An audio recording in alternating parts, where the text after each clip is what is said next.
Welcome to another episode of Books and Bytes. Today we're embarking on a really insightful journey into a groundbreaking work. It forever changed how we perceive ancient Greece and actually the very nature of art itself. Friedrich Nietzsche's The Birth of Tragedy. Get ready to have some preconceptions challenged. Definitely. Our mission in this deep dive is to, truly unpack the core arguments and the often surprising insights from this challenging text. Yeah. But it's also profoundly influential. We'll explore Nietzsche's radical ideas about these dual artistic forces he identified, the Apollonian and the Dionysian. Right. And we'll look at how their interplay and, their eventual rupture didn't just shape Greek tragedy, but really, by extension, shaped Western culture right down to its core. We'll show you why this book, written by a very young philosopher, still resonates so powerfully today. Yeah, you might think of ancient Greece as serene temples, logical philosophers, perfect sculptures, that kind of thing. Mm-hmm. The standard view. Exactly. But get ready to challenge that conventional wisdom about Greek serenity. Because Nietzsche, writing when he was remarkably young, just 28, but with immense intellectual courage, he saw something far more complex, something even, disturbing, right at the very heart of Hellenic genius. That's right. And we're going to reveal how this initial, really audacious vision evolved, even in his own later self-critique, which shows, I think, a profound intellectual honesty from Nietzsche himself. It really does. This isn't just literary criticism, is it? It's more like a reevaluation of existence itself, seen through the lens of art and suffering.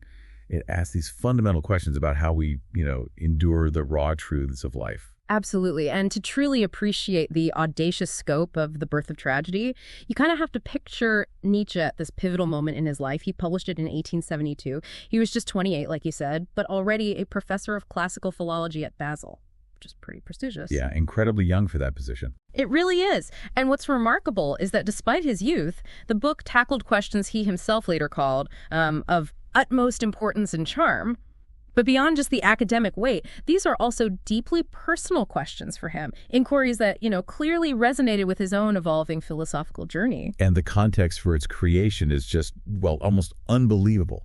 It provides this extraordinary backdrop to such a dense philosophical text. This book was conceived during the Franco-Prussian War, 1870-71. Right in the middle of it. Imagine, while the thunderclap of the Battle of Worth was reverberating across Europe, Nietzsche, he said himself, was sitting somewhere in a corner of the Alps, feeling deeply reflective and perplexed, but also somehow very distressed and carefree. It's a strange mix. It's a very Nietzschean mix, perhaps. Huh? Maybe. It was in that state of mind, amidst the chaos of war, that he was pondering the Greeks, wrestling with their nature. He even found himself under the walls of Metz a few weeks later, as a volunteer medical orderly, still intensely preoccupied with this question mark which he had set down beside the alleged serenity of the Greeks. Wow. That image alone, a young scholar thinking about profound philosophical questions while war rages around him, it tells you so much about the intensity, the urgency of his thought back then. Definitely. The academic community, though, they weren't quite ready for such a challenging and frankly, unconventional perspective. Not at all. Well, The Birth of Tragedy did have its passionate defenders, notably Richard Wagner. A key figure for him then. Absolutely. But generally, it provoked a hostile reception within the traditional academic world of classical philology. And this negative feedback, unfortunately, it really affected Nietzsche's academic career quite badly. He felt isolated and misunderstood by his peers. That must have been tough. Immensely. Yet here's the crucial irony.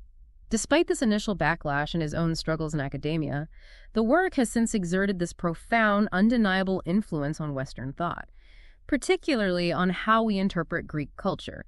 It really stands as a testament to the enduring power of his ideas, proving that sometimes the most groundbreaking works are the ones that initially upset the established order. That's often the case, isn't it? And even the title itself gives us a fascinating hint about the book's core journey and Nietzsche's evolving understanding. It was originally called Out of the Spirit of Music. Yes, which clearly reflects his deep conviction that music was the fundamental wellspring of tragedy. A pretty radical idea in itself back then. Totally. But then later, in other editions, he added a subtitle, Hellenism and Pessimism. Right. And while Out of the Spirit of Music has kind of remained the more common, the more memorable title, that Hellenism and Pessimism edition, it really hints at the deeper, more profound philosophical undercurrents he was wrestling with. What specifically? Well, how the ancient Greeks managed to justify their existence, how they created such beauty in the face of, well, profound suffering, and what he saw as a deeply pessimistic understanding of life. It's a subtle shift in the title, perhaps, but it signifies a real deepening of his inquiry. Okay, that makes sense. And this brings us to something really crucial for understanding the work, and Nietzsche's own intellectual honesty, his later attempt at self-criticism. Yes, this preface is invaluable. He wrote it in 1886, a full 14 years after the book first came out. It gives us this amazing window into his mature perspective and, maybe surprisingly, his profound reservations about his own youthful work. He called it a problem with horns, didn't he? Which is a striking image. It is. He clarified that it was really the problem of science itself, science for the first time grasped as problematic, as dubious. That's a significant reframing. It tells us he saw his early work not just as art criticism, but as a fundamental questioning of the very nature of scientific inquiry and its limits. He was already hinting at ideas that would become absolutely central to his later philosophy. And he's incredibly honest, almost brutally so, about its youthful flaws, isn't he? He calls it an impossible book, created out of merely premature, really immature personal experiences. Exactly. And he stresses that it was built on the basis of art, precisely because, as he put it, the problem of science cannot be understood on the basis of science, which highlights his unique kind of artist-first approach to philosophy. Suggesting some truths are only graspable aesthetically. Precisely. Not through purely rational analysis alone. He even admits it was maybe for artists with analytical tendencies and a capacity for retrospection. A pretty niche audience, you could say. He really doesn't hold back on himself. No, he's candid about its every fault of youth, especially its, quote, excessive verbiage and its storm and stress. Yet, despite acknowledging these flaws, he couldn't deny its impact. He acknowledged its success, particularly with Richard Wagner, who the original preface was dedicated to, proving it was effective enough among the best people of its time. It's just fascinating to see a genius critiquing his own early genius. Absolutely. What's really fascinating here, though, and what speaks to the audacious core of his whole project, is an ambition he mentions in this later critique. Which one? To look at science from the perspective of the artist, but to look at art from the perspective of life. Think about that for a second. That really encapsulates his entire philosophical journey, doesn't it? Not rigidly separating these domains like traditional philosophy often did, but showing their deep, intrinsic connection. How each offers a unique, vital lens to understand human existence in all its complexity. Yeah, it signals a radical departure from just academic, detached inquiry. It's advocating for a philosophy deeply engaged with human experience, creativity, life itself. It really is. But he doesn't pull any punches when it comes to his regrets and self-criticisms about that first edition. He deeply regrets having, as he put it, obscured and spoiled Dionysian premonitions with formulas from Schopenhauer. So leaning too heavily on another philosopher. That's the sense you get. That maybe he shoehorned his own powerful original insights into Schopenhauer's framework instead of letting them stand entirely on their own.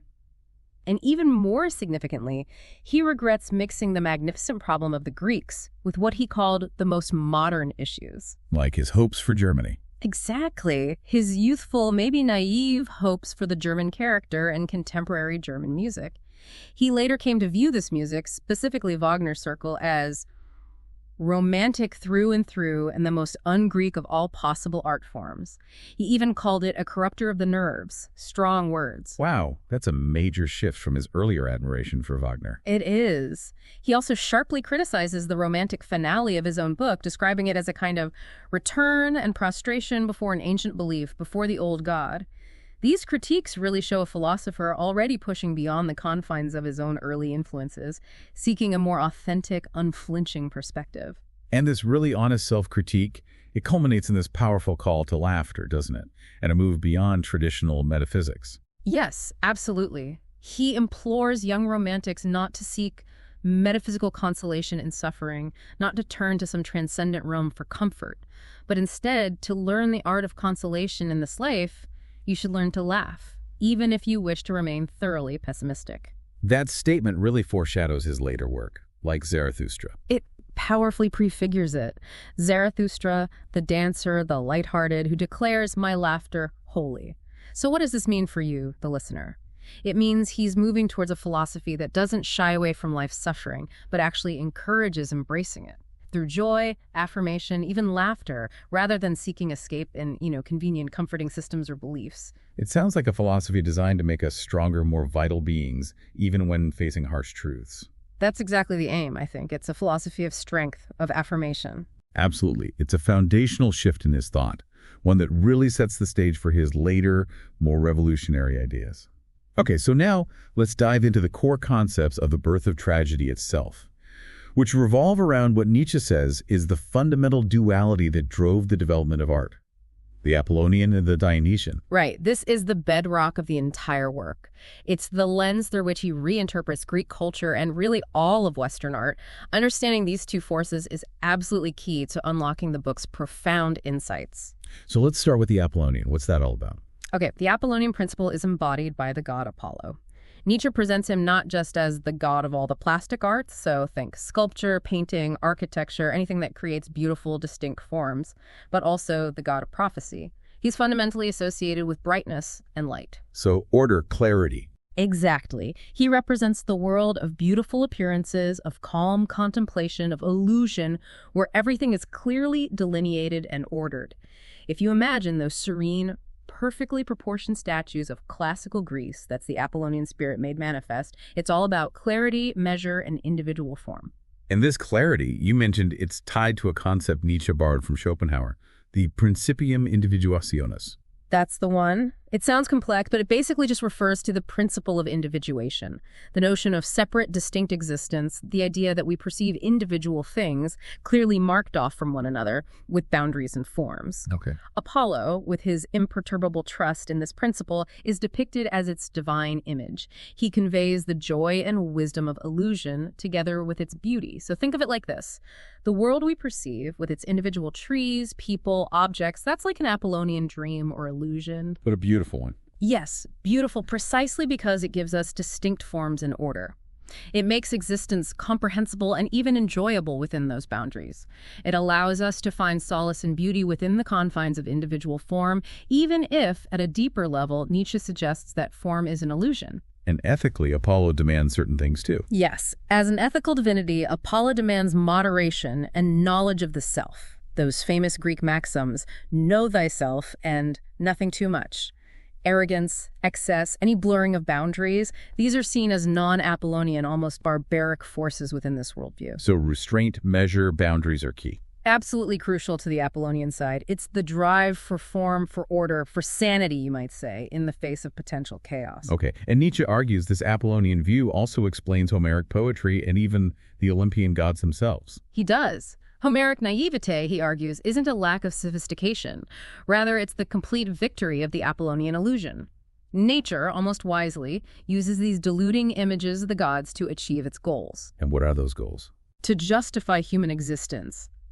These marvelous Olympian divine forms, Nietzsche says, arose specifically for that purpose. They presented a full, indeed a triumphant existence in which everything present is worshipped, no matter whether it is good or evil. The whole pantheon acts like a transfiguring mirror, allowing humanity to endure suffering by basically glorifying life. So the gods make life bearable. Exactly. And the essential pain for Homeric men in this view wasn't some deep existential dread. It was more the practical, immediate fear of separation from that Apollonian sunlight, particularly the fear of dying soon. This is a really crucial contrast to the deeper, more unsettling truths the Dionysian side is about to reveal. Right. Okay, so that sets up the Apollonian clearly. Now, what about its opposite, the Dionysian? Okay, so in stark opposition to all that Apollonian order and clarity, the Dionysian principle embodies ecstatic rapture. It's a force that fundamentally breaks the principium individuationis. Breaks individuality. It leads to a mystical, universal unity, a dissolution of individual boundaries, a merging with the primal ground of existence. And its primary art form is music. Music directly expresses what Nietzsche calls the primordial oneness with its pain and contradiction. So think less sculpture, more intense music, frenzied dancing. Exactly. Think frenzied dances, intoxicating rhythms, communal chants. It's a plunge into the undifferentiated, the raw, chaotic wellspring of being that underlies all those individual Apollonian forms. It's like the roar beneath the calm surface, the primal scream that shatters all illusions of separation. And he uses the figure of the satyr to represent this. Yes, the Dionysian enthusiast is often imagined as a satyr. This figure Nietzsche describes as a synthesis of god and goat. It symbolizes the original man, a natural being lost in ecstatic self-forgetfulness. So not just a myth, but a symbol of a state of being. Right. He sees it as an artistic imitation of a natural phenomenon where the gap between man and man just gives way to this invincible feeling of unity. Imagine a primal festival where individuals lose themselves in a collective frenzy, shedding their everyday identities, merging into something larger, exhilarating, and, yeah, sometimes terrifying. A temporary loss of self into oneness. A powerful connection to the fundamental unity of existence, exactly. Okay, but then the Dionysian introduces something much darker, doesn't it? The wisdom of Silenus. Ah, yes. This is where it gets really profound and profoundly unsettling. The frightening wisdom of Silenus. The ancient myth tells of King Midas capturing Silenus, who was Dionysus's companion, and demanding to know what was best for humanity. Now, Silenus didn't want to tell him. Resisted for a long time, but finally he uttered this chilling truth. The very best thing for you is totally unreachable. Not to have been born, not to exist, to be nothing. The second best thing for you, however, is this: to die soon. Wow, that's bleak. It's more than just gloomy. It's a profound, pessimistic truth about the inherent suffering at the heart of existence. It's a direct, brutal challenge to the Apollonian glorification of life and its beautiful illusions. It suggests that consciousness itself might be a curse, and true wisdom lies in non-being. So the Dionysian man, the one who grasps this, is like Hamlet, seeing too much truth. That's the analogy Nietzsche uses. They have a real glimpse into the essence of things. They understand deep down, viscerally, that action can't really change the eternal suffering nature of things. And this insight leads to a deep disgust with being, an almost unbearable longing for death. Because what's the point of acting if existence is just suffering and absurdity? Exactly. This cruel truth, as Nietzsche puts it, overcomes every driving motive to act. It leads to a kind of paralysis of the will. It's a direct confrontation with the meaninglessness that might underlie all human striving, a philosophical abyss that perhaps only the strongest spirits can face without collapsing. And this confrontation with truth also leads him towards pessimism beyond good and evil. Yes, he starts hinting at this concept, which becomes absolutely central to his later philosophy. Here, morality itself is seen as just an appearance, delusion, fallacy, interpretation, something made up, a work of art. It's not objective truth, it's a human construct. Which puts him in conflict with traditional morality, like Christianity. Definitely. He then views Christianity, with its absolute moral standards and claims to absolute truth, as fundamentally hostile to art. Why? Because it seeks to condemn life, viewing it as essentially amoral and therefore not worth desiring. This is a crucial foreshadowing of his later critiques of morality. It suggests that true art, unlike conventional morality, doesn't judge life but affirms it in all its amoral complexity. Okay, so we have these two powerful opposing forces. But Nietzsche says the greatest moment wasn't one winning, but their reconciliation. Exactly. The most important moment in Greek cultural history, according to Nietzsche, wasn't the dominance of one principle. It was the crucial reconciliation of these two initially hostile forces: the rational, ordering Apollonian and the chaotic, ecstatic Dionysian. How did that happen? He suggests the Delphic god Apollo, in a timely, perhaps necessary process, limited the Dionysian's purely destructive potential, preventing it from consuming everything in chaos. But this act of limitation didn't diminish either force. Instead, it led to their mutual intensification, a constantly new sequence of births. It was this dynamic tension, this creative struggle that gave rise to the pinnacle of Greek art. So the tension itself was productive. Incredibly productive. This dynamic interplay is precisely what gave rise to things like Doric art and its worldview, which strikingly reflected the rigid majesty and disciplined form of Apollo, but in direct opposition to, and yet somehow containing, the Dionysian torrent. Like structure containing energy. That's a good way to put it. It was this constant tension, this creative struggle between form and chaos, individuality and unity, that Nietzsche believed led to the highest achievements of Greek art, especially the unique form of Greek tragedy. Without Apollo giving shape and narrative, Dionysus would just be noise. Without Dionysus providing primal energy, Apollo would be sterile, lifeless. Okay, and this brings us right to the heart of the book, the birth and essence of Greek tragedy itself. And Nietzsche makes this really bold claim about its origins. He does. It flies in the face of traditional classical scholarship. He argues that Greek tragedy in its oldest, most authentic form consisted only of a chorus and nothing else. Just the chorus. No actors, no dialogue initially. That's his argument. He sees the chorus not as an accessory, but as the absolute origin. Which means he rejects the common idea of the chorus as just observers. Vehemently rejects it. The idea of the chorus as merely an ideal spectator, a critique aimed at prominent scholars like A.W. Schlegel. Instead, he prefers Schiller's insight, which he finds much more valuable, the chorus as a living wall against naturalism. A living wall, what does that mean? It means it creates an ideal stage, a kind of suspended scaffolding of an imaginary state of nature, where satyrs, as these imaginary natural beings, dwell. The satyr, for Nietzsche, isn't just some whimsical creature. He is the Dionysian chorus member, living in a reality sanctioned by myth and ritual. So the chorus is the Dionysian element. It's the symbol for the collectively aroused Dionysian multitude, a living, breathing manifestation of that primal, unified will, not a passive observer commenting on the action, but the ecstatic heart of the whole thing. Okay, that's a very different view of the chorus. And this dynamic understanding connects to his view of the Dionysian artist and music. Absolutely central to it. The Dionysian artist, Nietzsche says, doesn't just observe. They become entirely unified with the primordial oneness, with its pain and contradiction.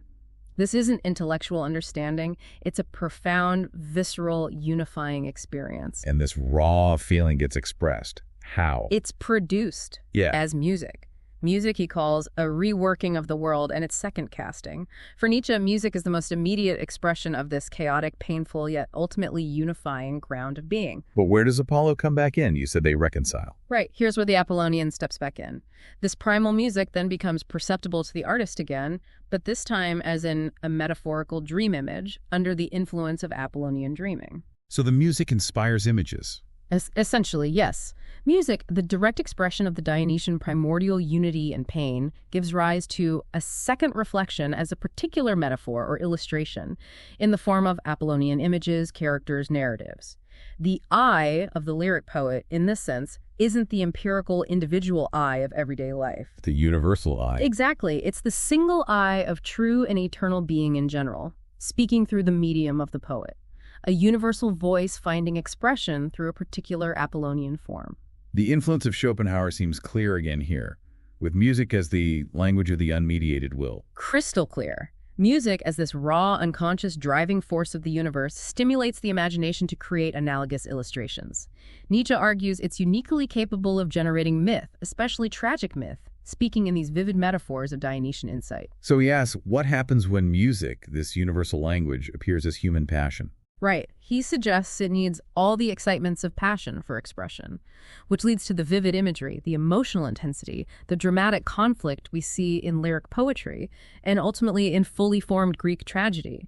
The raw, shapeless power of music finds its necessary form in myth and character. So Greek tragedy, then, is fundamentally what? Fundamentally, the Dionysian chorus, which over and over again discharges itself in an Apollonian world of images. This means the chorus passages interspersed through tragedy are thus, as it were, the maternal womb of the entire dialogue, feeding the action with its primordial energy. You can see the contrast within the plays themselves. A drastic contrast.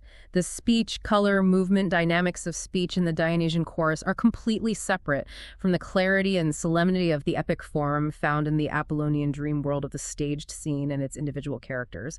It's the wild, untamed energy of the chorus giving birth to the structured narrative on stage. It's like Dionysus himself, the actual stage hero, was first just felt in the chorus, an unseen presence. That's the idea. A powerful but unseen presence, felt rather than seen.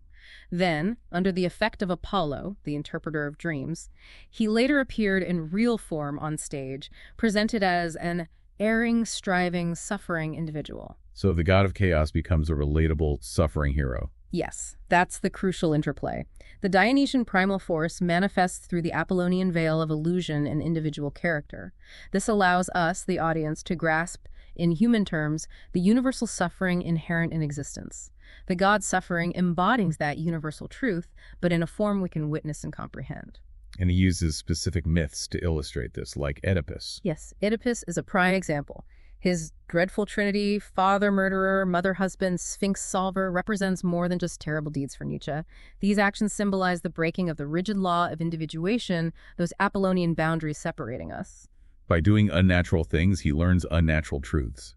Kind of. By performing these unnatural actions, Oedipus tries to force nature to yield its deepest, most terrifying secrets. This crime against nature, paradoxically, allows for profound knowledge, but it's a disturbing insight into the unbearable price of enlightenment when you dare to look beyond the veil of illusion. And Prometheus is another key example. Absolutely. Aeschylus's Prometheus, the Titanic artist who steals fire from the gods and is punished eternally.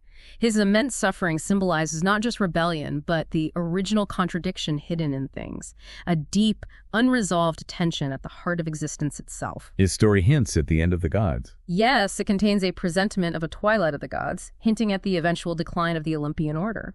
Prometheus's dual nature, simultaneously embodying Dionysian rebellion and Apollonian creativity, leads to that profound statement. Everything present is just and unjust and equally justified in both. That's a radical statement, embracing contradiction. It is. It's a grand synthesis of the pain and the radical truth found in defying order and accepting the fundamental, maybe uncomfortable, amorality of existence. He's a tragic hero, embracing the full spectrum of reality. Okay, so that's the height of tragedy. But then Nietzsche claims it died. How? Provocatively, he claims it died by suicide as a result of an insoluble, hence tragic, conflict. This is a stark claim, especially when you compare it to other ancient arts, which he says passed away in advanced old age with the most beautiful and most tranquil deaths. So tragedy didn't just fade away, it destroyed itself. That's his view. Its death was not a gentle fading, but a violent, self-inflicted act, a profound cultural wound. And who does he blame? Who's the culprit? The main culprit, the innovator who became the destroyer, in Nietzsche's eyes, was Euripides. He argues Euripides introduced the man of ordinary life onto the stage. A seemingly democratic move where the spectator saw his double, a reflection of themselves. Making it more relatable, maybe? Perhaps, but Nietzsche saw it differently. He said Euripides freed tragic art of its pompous corpulence, a somewhat dismissive phrase, pushing it towards what he called inartistic naturalism. For Nietzsche, Euripides' un-Dionysian tendencies were a fundamental shift away from the profound, unifying, ecstatic experience of earlier tragedy. Euripides opted instead for relatable realism, clear, moralizing, logical plot devices. And that was the beginning of the end. That's how Nietzsche saw it, the beginning of the end for the truly tragic form. And this dramatic shift, he connects it to something called aesthetic Socratism. Yes, which he identifies as the murdering principle of tragedy. Euripides, in this view, becomes the poet of aesthetic Socratism, a conscious, rational, and ultimately destructive force in art. And Socrates, the legendary philosopher, is identified as the second spectator who did not understand the older tragedy and therefore did not value it. So Socrates just didn't get it. According to Nietzsche, yes, Socrates was the ultimate anti-Dionysian figure, seeking to bring everything under the clear light of reason. And the Socratic aesthetic principle is? Incredibly straightforward, almost deceptively so, and totally antithetical to Dionysian art. Everything must be understandable in order to be beautiful. Understandable to be beautiful. Exactly. It's a direct corollary to the famous Socratic saying, only the knowledgeable person is virtuous. Think about that. Beauty, then, is equated directly with intelligibility, with rationality. This was a direct assault on the mysterious, unconscious depths of Dionysian art, which thrives on paradox, ambiguity, the incomprehensible. It reduced art, in Nietzsche's view, to a mere vehicle for moral or intellectual instruction. And he calls Socrates the first sober man. He does, in a culture still kind of steeped in Dionysian intoxication. Following Anaxagoras' idea of nous, or mind, bringing order to chaos, Euripides and Socrates are seen as sober. In contrast to the drunken, earlier poets who Nietzsche believed created without any conscious awareness of their deepest motivations, drawing directly from that wellspring of primal intuition. Even Plato noted poets' unconscious insight, right? Ironically, yes. Plato noted that, contrasting it with Socrates' relentless emphasis on conscious reason and logical inquiry, which, for Nietzsche, was a fundamental misdirection of the creative impulse. So in Nietzsche's narrative, Socrates becomes the enemy of Dionysus. explicitly. He's portrayed as a new Orpheus who roused himself against Dionysus, forcing the god to retreat into the mysterious floods of a secret cult. It's like a metaphorical battle. Ecstatic, life-affirming chaos versus the ordering, rational impulse that wants to control everything consciously. The Socratic spirit, for Nietzsche, drove out the fundamental, primal force that made tragedy profound. And he describes Socrates' intellect as a monstrosity. A monstrosity per defectum, or a monstrosity due to some defect or lack. It's a really cutting critique. In what Nietzsche considers productive people, instinct is creative, driving art, while consciousness is critical, analyzing. But in Socrates, he says this natural order is inverted. Instinct becomes the critic, consciousness becomes the creator, truly a monstrosity per defectum. This highlights what Nietzsche sees as a grotesque defectus of every mystical talent. A profound imbalance where the rational faculty dominates, even takes over the creative function, leading to a sterile, analytical approach to life and art. And this Socratic principle didn't just kill tragedy, he argues. It shaped later literature, too, like the novel. Exactly. Plato, Socrates' student, famously condemned tragedy as irrational, potentially corrupting. Yet, ironically, his own philosophical dialogues, which Nietzsche calls a mixture of all available styles, poetry, philosophy, drama, served as the boat on which the shipwreck of the older poetry was saved. Saved but changed. Saved but transformed. This Platonic dialogue is seen by Nietzsche as the image of a new form of art, the image of the novel. It was poetry, yes, but poetry forced into the service of dialectical philosophy, not existing for its own sake, driven by raw artistic instinct. The novel, in this view, descends from Socrates' rational, conversational approach, not Dionysus' ecstatic song. So ultimately, it was the optimism of dialectic, the belief in reason, that killed tragedy. That's the argument, the optimistic element in the heart of dialectic, that belief that rational discussion can solve everything, which can breathe only in cool brightness and consciousness, eventually drove music out of tragedy. And by doing that, it destroyed the essence of tragedy. The chorus, which Nietzsche argued was the origin, the heart, became an embarrassment, something to be minimized, explained away, stripped of its primal function. It was just deemed irrational, unnecessary, a relic in a world craving logic. This Socratic optimism, this faith in reason, creates what he calls the theoretical man. Yes. Socrates is the original picture of the theoretical optimist, the person who believes the power of a universal medicine is contained in knowledge and discovery, and that evil inherently consists of error. This is the core belief. Knowledge itself, through rational inquiry, can heal all wounds, solve all problems, lead to a virtuous, happy life. It's a very powerful, intoxicating belief that still, grips much of Western thought. But Nietzsche argues this scientific theoretical drive eventually hits a wall. It does. He argues it speeds inexorably right to its limits, at which point the optimism hidden in the essence of logic breaks down. What does that mean?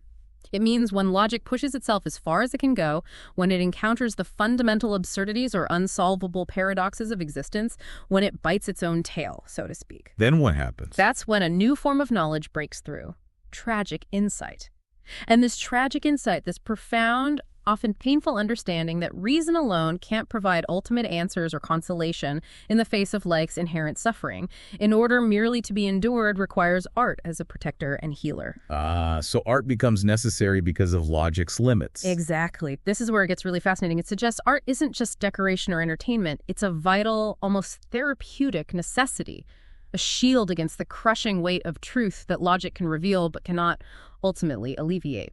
And Nietzsche saw parallels to this whole process in his own time. He talks about Alexandrian culture. Yes, he identifies what he calls Alexandrian culture as a modern parallel to the decline of Greek tragedy under Socrates.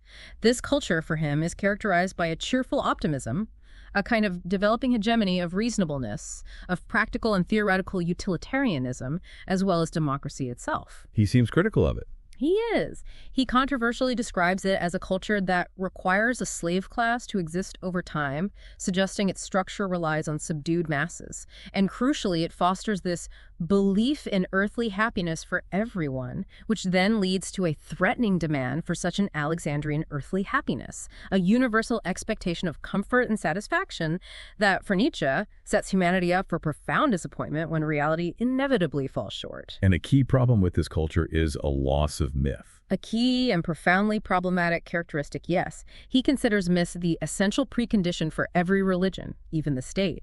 Myths provide unifying narratives, shared values, a deep sense of meaning. Without myth, he says, man is eternally hungry, directionless, always rummaging around and digging as he looks for roots in other cultures. Leading to restlessness. Exactly. A feverish and strange agitation, a restless dissatisfaction. Nothing truly satisfies, and everything, stripped of deeper significance, turns into mere history and criticism. Objects of sterile study rather than sources of deep unifying meaning or lived experience. It's a culture of detached analysis, not vital creation. But there's hope. He talks about a potential rise of tragic culture. Yes, there's hope. This leads to what he calls the rise of tragic culture, a potential new era.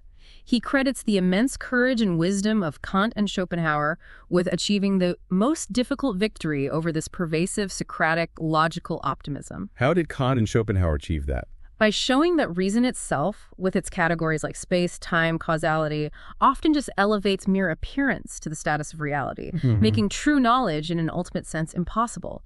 They demonstrated that our rational faculties don't grasp ultimate, unvarnished truth, but often just organize appearances, creating a coherent but ultimately illusory world for us to navigate. And recognizing these limits of reason is key. It's the crucial recognition, Nietzsche believes, that introduces a tragic culture. In this culture, wisdom replaces science as the highest goal. It shifts from an endless pursuit of objective facts to a deeper, more profound understanding of existence itself.